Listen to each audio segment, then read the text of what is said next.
ಹರೇ ಕೃಷ್ಣ. ನಮಸ್ಕಾರ ಸ್ನೇಹಿತರೆ. ಭಗವದ್ಗೀತೆಯ ಮೊದಲ ಅಧ್ಯಾಯ ಅರ್ಜುನ ವಿಷಾದ ಯೋಗ. ಭಗವದ್ಗೀತೆ ವಿಷಾದ ಯೋಗದ ಮೂಲಕವೇ ಯಾಕೆ ಪ್ರಾರಂಭವಾಗುತ್ತೆ ಅಂತ ನೋಡೋಣ. ಭಗವಂತನು ಅರ್ಜುನನನ್ನು ನಿಮಿತ್ತವಾಗಿಸಿಕೊಂಡು ಸಮಸ್ತ ಲೋಕಕ್ಕೆ ಗೀತೆಯ ರೂಪದಲ್ಲಿ ಭಗವದ್ಗೀತೆ ಎಂಬ ಮಹಾನ್ ಉಪದೇಶವನ್ನು ಕೊಡ್ತಾನೆ ಪರಮಾತ್ಮ ಶ್ರೀಕೃಷ್ಣ. ಸರ್ವ ಸನಾತನಿಗಳಿಗೂ ಪರಮ ಪವಿತ್ರವಾದ ಧರ್ಮಗ್ರಂಥ ಭಗವದ್ಗೀತಾ.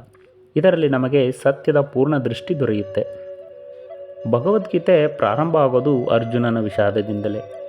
ಮನುಷ್ಯನ ಜೀವನದಲ್ಲಿ ಒಂದು ದೊಡ್ಡ ವ್ಯಾಕುಲ ಪ್ರಾರಂಭವಾದಾಗಲೇ ಜೀವನದಲ್ಲಿ ಹೊಸ ಅಧ್ಯಾಯ ಪ್ರಾರಂಭವಾಗುತ್ತೆ. ಮನಸ್ಸಿನ ನೋವನ್ನೇ ಬೆಲೆಯಾಗಿ ಕೊಟ್ಟು ಒಂದು ಹೊಸ ಅಧ್ಯಾಯದ ಉದಯವನ್ನು ನೋಡಬೇಕಾಗುತ್ತೆ.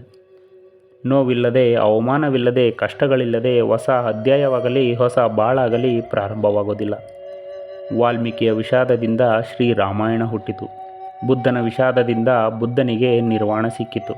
ಅರ್ಜುನನ ವಿಷಾದದಿಂದ ಲೋಕಕ್ಕೆ ಭಗವಂತನ ಭಗವದ್ಗೀತೆ ಸಿಕ್ಕಿತು. ಅರ್ಜುನ ಕುರುಕ್ಷೇತ್ರ ಯುದ್ಧದಲ್ಲಿ ತಾನು ಮಾಡಬೇಕಾದ ಯುದ್ಧವನ್ನು ಕೇವಲ ತನ್ನ ಲಾಭದ ದೃಷ್ಟಿಯಿಂದ, ಅಂದರೆ ಅಲ್ಪ ದೃಷ್ಟಿಯಿಂದ ನೋಡ್ತಾ ಇರ್ತಾನೆ. ಆದರೆ ಅವನು ಅದನ್ನು ಬಿಟ್ಟು ದೂರದೃಷ್ಟಿಯ ಕಡೆ ಹೋಗಬೇಕಿರುತ್ತೆ. ಹಾಗೆ ಹೋಗುವಾಗ ಅಲ್ಪ ದೃಷ್ಟಿಯಲ್ಲಿ ಬಿಟ್ಟ ತನ್ನ ಎಲ್ಲ ಬೇರುಗಳನ್ನು ಕಿತ್ತುಕೊಂಡು ಮೇಲೇಳಬೇಕಾಗುತ್ತೆ. ಹಾಗೆ ಹೊಸ ದೃಷ್ಟಿಗೆ ಹೊಂದಿಕೊಳ್ಳಬೇಕಾಗುತ್ತೆ. ಕುರುಕ್ಷೇತ್ರ ಯುದ್ಧ ಪ್ರಾರಂಭವಾಗಿರುತ್ತೆ. ಅರ್ಜುನ ತನ್ನ ರಥವನ್ನು ಎರಡೂ ಸೇನೆಗಳ ಮಧ್ಯೆಯಲ್ಲಿ ಕೊಂಡು ಹೋಗುವಂತೆ ಶ್ರೀಕೃಷ್ಣನಿಗೆ ಹೇಳ್ತಾನೆ. ಅಲ್ಲಿರುವ ಎಲ್ಲ ಸೇನೆಯನ್ನು ಅರ್ಜುನ ಚೆನ್ನಾಗಿ ನೋಡೋವರೆಗೆ ರಥವನ್ನು ಅಲ್ಲಿಯೇ ನಿಲ್ಲಿಸುವಂತೆ ಹೇಳಿದ್ದ ಅರ್ಜುನನ ಒತ್ತಾಯದ ಮೇರೆಗೆ ಶ್ರೀಕೃಷ್ಣ ರಥವನ್ನು ಎರಡೂ ಸೇನೆಗಳ ಮಧ್ಯೆ ತಂದು ನಿಲ್ಲಿಸ್ತಾನೆ. ಎರಡೂ ಸೇನೆ ಮಧ್ಯೆ ನಿಂತ ಅರ್ಜುನ ತನ್ನ ಸಮುದಾಯವನ್ನು, ತನ್ನ ಗುರು ಹಿರಿಯರನ್ನು, ತನ್ನ ಬಂಧು ಬಾಂಧವರನ್ನು ನೋಡಿ ವ್ಯಾಕುಲನಾಗ್ತಾನೆ. ಈ ರಾಜ್ಯ ವೈಭೋಗ ಸುಖವು ನನಗೆ ಬೇಡ. ನನ್ನನ್ನು ಕೊಂದು ಹಾಕಿದರೂ ನನ್ನ ಆತ್ಮೀಯರನ್ನು ನಾನು ಕೊಲ್ಲೋದಿಲ್ಲ. ಅವರನ್ನು ಕೊಲ್ಲುವುದರಿಂದ ಪಾಪ ಪ್ರಾಪ್ತಿಯಾಗುತ್ತೆ. ಕುಲದ ನಾಶ, ಮಿತ್ರದ್ರೋಹ ಪಾಪದಿಂದ ಪಾರಾಗಲು ಯುದ್ಧ ಮಾಡದೇ ಇರೋದೇ ಒಳ್ಳೆಯದು.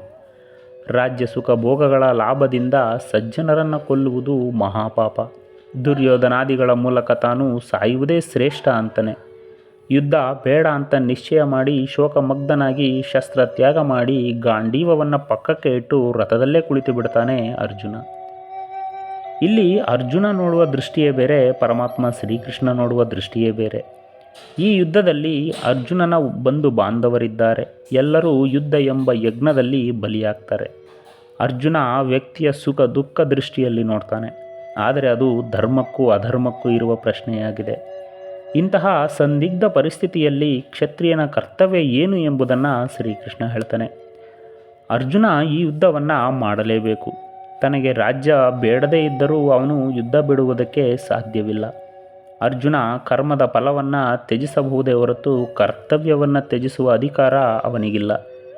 ಹಾಗೆಯೇ ಅರ್ಜುನನ ಕೈಯಲ್ಲಿ ಯುದ್ಧವನ್ನು ಮಾಡಿಸುವುದಕ್ಕೆ ಶ್ರೀಕೃಷ್ಣ ಹಲವಾರು ದೃಷ್ಟಿಕೋನಗಳಿಂದ ಮಾತಾಡಿಸ್ತಾನೆ. ಸಾತ್ವಿಕ ದೃಷ್ಟಿಯಿಂದ, ವ್ಯಾವಹಾರಿಕ ದೃಷ್ಟಿಯಿಂದ, ಸ್ವಧರ್ಮ ದೃಷ್ಟಿಯಿಂದ, ಕೀರ್ತಿ ಲಾಭದ ದೃಷ್ಟಿಯಿಂದ, ಕೊನೆಗೆ ಕರ್ಮಯೋಗದ ದೃಷ್ಟಿಯಿಂದ ಮಾತಾಡಿಸ್ತಾನೆ. ಅರ್ಜುನ ತನ್ನ ಕರ್ತವ್ಯವನ್ನು ಮಾಡಲೇಬೇಕಾಗಿದೆ ಎಂಬುದನ್ನು ಶ್ರೀಕೃಷ್ಣ ವಿವರಿಸ್ತಾನೆ. ಅರ್ಜುನನಿಗೆ ವಿಷಾದ ಒಂದು ರೀತಿ ಪರೀಕ್ಷೆಯಾಗಿತ್ತು. ಅದಕ್ಕೆ ಶ್ರೀಕೃಷ್ಣ ಹೇಳ್ತಾನೆ, ಯಾವುದು ಆಗಲೇಬೇಕೋ ಅದು ಅವಶ್ಯವಾಗಿ ಆಗಿಯೇ ತೀರುತ್ತೆ. ಈ ಸರ್ವನಾಶವನ್ನು ಯಾರೂ ಕೂಡ ತಡೆಯಲಾರರು. ಅಂತ್ಯದಲ್ಲಿ ಧರ್ಮಕ್ಕೆ ಜಯವಾಗುತ್ತೆ ಅಂತ ತನ್ನ ವಿಶ್ವರೂಪವನ್ನು ತೋರಿಸಿದ ಭಗವಂತ. ಅದುವರೆಗೆ ಅರ್ಜುನ ಶ್ರೀಕೃಷ್ಣನನ್ನು ಸಖ ಅಂತ ಕರೀತಾ ಇದ್ದ. ತನ್ನ ಸಾರಥಿಯನ್ನಾಗಿ ಮಾಡಿದ್ದ. ಅವನನ್ನು ತನ್ನ ಪರಮ ಆಪ್ತನಂತೆ ನೋಡ್ತಾ ಇದ್ದ. ಆದರೆ ಶ್ರೀಕೃಷ್ಣನ ಮೇರು ಸದೃಶ ವ್ಯಕ್ತಿತ್ವ ಅರ್ಜುನನಿಗೆ ಪರಿಚಯವಿರೋದಿಲ್ಲ. ವಿಶ್ವರೂಪದ ನಂತರ ಶ್ರೀಕೃಷ್ಣ ಎಷ್ಟು ಮಹಿಮೋನ್ವಿತ ವ್ಯಕ್ತಿ ಎಂಬುದು ಅರ್ಜುನನಿಗೆ ಅರ್ಥ ಆಗಿತ್ತು. ಜೀವನದಲ್ಲಿ ನಮ್ಮ ಯೋಗ್ಯತೆ ಅರ್ಥ ಮಾಡಿಕೊಳ್ಳಬೇಕಾದರೆ ಒಂದು ಅವಕಾಶ ಬೇಕಾಗುತ್ತೆ. ಕತ್ತಲೆಯನ್ನೆಲ್ಲ ಸೀಳುವಂತೆ ಮಿಂಚಿ ಅಮೃತಮಯವಾದ ಮುಸಲಧಾರೆಯಂತಹ ಮಳೆಯನ್ನು ಶ್ರೀಕೃಷ್ಣ ಗೀತೋಪದೇಶ ಮಾಡಿದ್ದ. ಜೀವನದಲ್ಲಿ ಗಹನವಾದ ಸತ್ಯವನ್ನು ತಿಳಿದುಕೊಳ್ಳುವುದಕ್ಕೆ ನಮ್ಮಲ್ಲಿ ವ್ಯಾಕುಲತೆ ಇದ್ದರೆ ಅದನ್ನು ತಿಳಿಸುವವನು ಸಿಕ್ಕೇ ಸಿಗ್ತಾನೆ. ಹೇಗೆ ಅಂದರೆ, ಅರ್ಜುನ ವಿಷಾದದಿಂದ ಇದ್ದ. ಅವನು ಶ್ರೀಕೃಷ್ಣನಿಗೆ ತನಗೆ ಜೀವನದಲ್ಲಿ ದಾರಿ ತೋರಿಸುವಂಥ ಶ್ರೀಕೃಷ್ಣನಲ್ಲಿ ಕೇಳ್ತಾನೆ. ಶ್ರೀಕೃಷ್ಣ ಅವನಿಗೆ ಮಾರ್ಗದರ್ಶಕನಾಗ್ತಾನೆ. ಇದು ಬರೀ ಅರ್ಜುನನಿಗೆ ಮಾತ್ರವಲ್ಲ, ಗೀತೆಯಲ್ಲಿ ಬರುವ ನಿತ್ಯ ಸತ್ಯದ ಮಾತು. ಇದು ಎಲ್ಲರ ಪಾಲಿಗೂ ಸತ್ಯ. ನಾವು ಭಗವಂತನಲ್ಲಿ ಶರಣಾಗಿ ದಾರಿ ತೋರೆಂದು ವ್ಯಾಕುಲತೆಯಿಂದ ಪ್ರಾರ್ಥಿಸಿದರೆ ಭಗವಂತನ ಶಕ್ತಿ ನಮ್ಮ ಹತ್ತಿರವೇ ಇರುತ್ತೆ ನಮ್ಮನ್ನು ಮೇಲೆತ್ತಲು. ಹೀಗೆ ಅರ್ಜುನನ ವಿಷಾದದಿಂದ ಲೋಕಕ್ಕೆ ಭಗವಂತನ ಗೀತೆ ಸಿಕ್ಕಿತು.